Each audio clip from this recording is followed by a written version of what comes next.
প্রভাতী আলো আসে আসে মৃদু হাওয়া, ফুল মহন্তরে কোমল হেসে ইতু পুজোয় সুখ সমৃদ্ধি পাওয়া। শুভ সকাল আমার প্রিয় দর্শকগণ।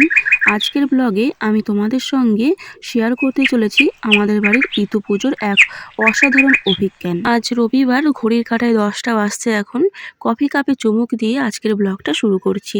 এখন বাড়িতে ইতু পুজোর প্রস্তুতি শুরু হয়ে গেছে, আর আমি পুজোর জায়গাটা আলপনা এঁকে সাজিয়ে নিচ্ছি। আঁকতে আমার খুব ভালোই লাগে। বরাবরই আমি পুজো পার্বণ আসলে আমি বাড়িতে আলপনা দিয়ে থাকি। তবে এই পুজোটা আমার জীবনে নতুন, কারণ এই বাড়িতে আমার ওই বাড়িতে আর কি এই পুজোটা ছিল না। এই বাড়িতে এই পুজোটা রয়েছে। তোমাদের সঙ্গে গল্প করতে করতে আমার আঁকা কমপ্লিট হয়ে গেছে। কটা লাগে? 21টা। আমি ওইগুলো দিয়ে দেবো? আমি দিই, একটা একটা করে দেবো। ইংরেজিতে বলো 21। তো এইটা গার্ড হচ্ছে না।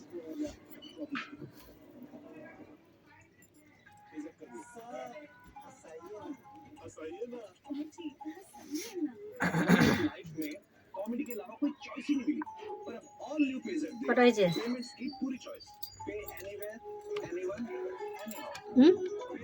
1 2 3 4 5 6 7 8 9 10 11 12 13টা হলো তো বাবা। তাহলে একটু মাখাতে হবে মানে। চলো। বাবাও পুজোর কাজে হেল্প করছে। মা বাবা একসঙ্গে কাজ করছে দেখে বেশ ভালো লাগছে যে পুজোতে দুজনে পার্টিসিপেট করেছে। তো এখন আমাদের নবান্নের প্রস্তুতি চলছে। নবান্ন হচ্ছে এই পুজোর একটা স্পেশাল আইটেম। এই দেখো নবান্নের প্রস্তুতি। আর এই ফলগুলো আমি আগে কেটে রেখেছিলাম। আর এই হচ্ছে আমাদের ইতু ঠাকুর। মাসের প্রথমে ইতু ঠাকুর বসানো হয়েছিল, আর মাসের শেষে এখন ইতু পুজো হচ্ছে। দেখো বাবা নারকেলগুলো কি সুন্দর করে কেটেছে।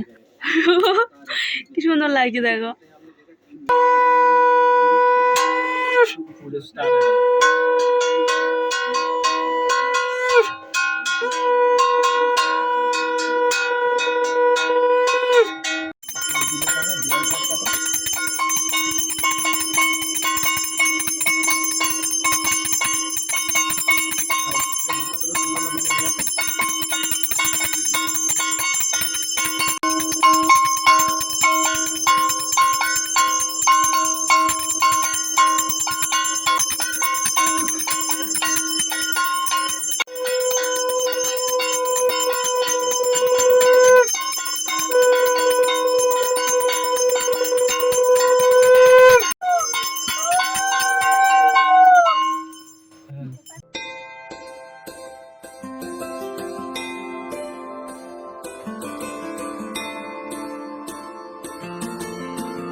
Wow, it's my favorite, Nabanna.